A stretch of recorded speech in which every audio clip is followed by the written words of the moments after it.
ایک چھوٹے سے پرسکون گاؤں گھنپور میں ایک 10 سالہ لڑکا تاہا رہتا تھا۔ وہ اپنی تجسس بھری اور مددگار فطرت کی وجہ سے مشہور تھا۔ تاہا کی چھوٹی بہن زارا بھی تھی جو 6 سال کی تھی، اور دونوں بہن بھائی ہمیشہ ساتھ رہتے تھے۔ حالانکہ ان کا گھرانہ سادہ تھا اور وہ زیادہ امیر نہ تھے، تاہا اور زارا ہمیشہ چھوٹی چھوٹی خوشیوں میں خوش رہتے تھے، چاہے وہ گھر کے پیچھے کے کھیتوں میں گھومنا ہو یا پڑوسیوں کی مدد کرنا۔ تاہا کی والدہ اکثر اسے کہتی تھی، بیٹے مہربانی کچھ نہیں مانگتی، لیکن یہ کسی کی دنیا بدل سکتی ہے۔ تاہا کو ان کی باتوں پر یقین تھا، اور جب بھی وہ کسی کو پریشانی میں دیکھتا یہ باتیں اس کے دل میں گونجتی رہتی۔ ایک دن اسکول سے واپس آتے ہوئے تاہا نے دیکھا کہ ایک بوڑھا شخص سڑک کے کنارے بیٹھا ہے۔ اس کے کپڑے پھٹے ہوئے تھے اور وہ کمزور اور بھوکا لگ رہا تھا۔ گاؤں کے دیگر لوگ اس کے پاس سے گزرے، تو وہ بہت مصروف تھے یا پھر اسے نظر انداز کر رہے تھے۔ تاہا سے یہ دیکھا نہ گیا۔ حالانکہ اس کے پاس کوئی پیسے نہ تھے، لیکن وہ جانتا تھا کہ اسے کچھ کرنا چاہیے۔ وہ تیزی سے اپنے گھر کی طرف بھاگا، دل تیز دھڑک رہا تھا، اور اپنی ماں کو اس بوڑھے شخص کے بارے میں بتایا۔ اس کی ماں نے فوراً کچھ کھانا باندھا اور تاہا دوڑتا ہوا اس شخص کے پاس واپس گیا۔ جب تاہا نے بوڑھے شخص کو کھانا دیا تو اس کی آنکھوں میں شکر گزاری کے آنسو آ گئے۔ بوڑھا شخص بولا، شکریہ بیٹے، تمہارا دل بہت بڑا ہے۔ یاد رکھنا، مہربانی ہمیشہ تمہیں واپس ملے گی۔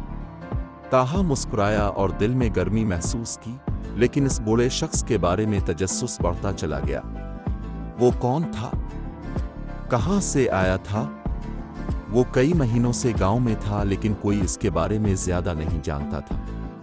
تاہا نے اسے کھانا دے کر مہربانی کی تھی، لیکن اسے لگا کہ یہ کہانی یہاں ختم نہیں ہوئی۔ چند دن بعد گاؤں میں ایک زبردست طوفان آیا۔ آسمان پر کالے بادل چھا گئے اور تیز ہوائیں چلنے لگیں۔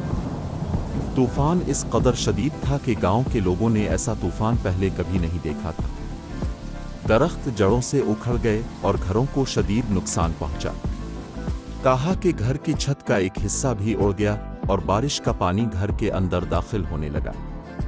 تاہا کے والد نے فوری طور پر چھت کی مرمت کرنے کی کوشش کی، لیکن گاؤں کا بڑھئی پہلے ہی دوسروں کی مدد میں مصروف تھا۔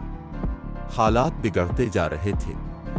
زارا، جو عام طور پر بہادر تھی، خوف کے مارے تاہا سے لپٹ گئی۔ اچانک طوفان کے شور میں دروازے پر زوردار دستک ہوئی۔ تاہا کے والد نے کچھ لمحے سوچا، پھر دروازہ کھولا۔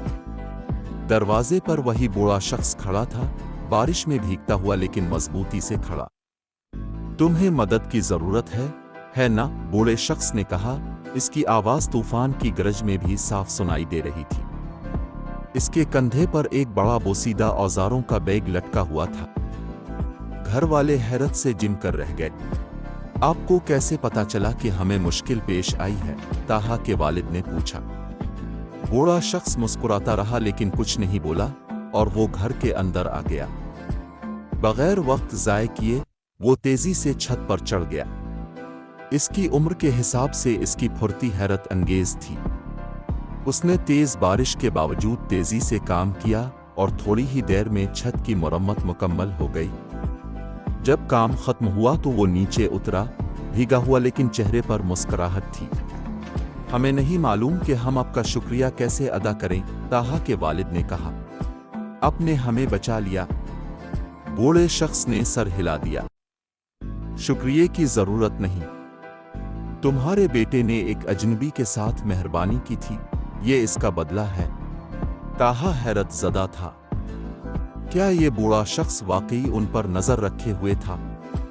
اس کے دماغ میں بے شمار سوالات تھے، لیکن بوڑھے شخص کی ایک بات بار بار گونج رہی تھی، مہربانی ہمیشہ تمہیں واپس ملے گی۔ سالوں بعد تاہا بڑا ہو کر ایک ڈاکٹر بن گیا، اور اس نے نہ صرف اپنے گاؤں بلکہ دوسرے دیہات میں بھی لوگوں کی خدمت کی۔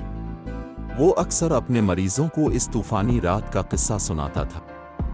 کچھ یقین کرتے تھے، کچھ نہیں، لیکن تاہا کو کوئی پرواہ نہ تھی۔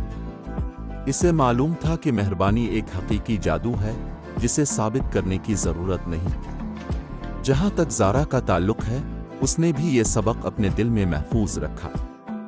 دونوں بہن بھائی اکثر اس طوفانی رات اور پراسرار مہمان کے بارے میں بات کرتے، لیکن وہ ایک بات یقینی طور پر جانتے تھے، مہربانی جب بھی دی جاتی ہے ہمیشہ غیر متوقع وقت پر واپس آتی۔ سبق: مہربانی ایک طاقتور قوت ہے جو زندگیوں کو بدل سکتی ہے، اور یہ ہمیشہ غیر متوقع طریقوں سے واپس آتی ہے جب سب سے زیادہ ضرورت ہوتی ہے۔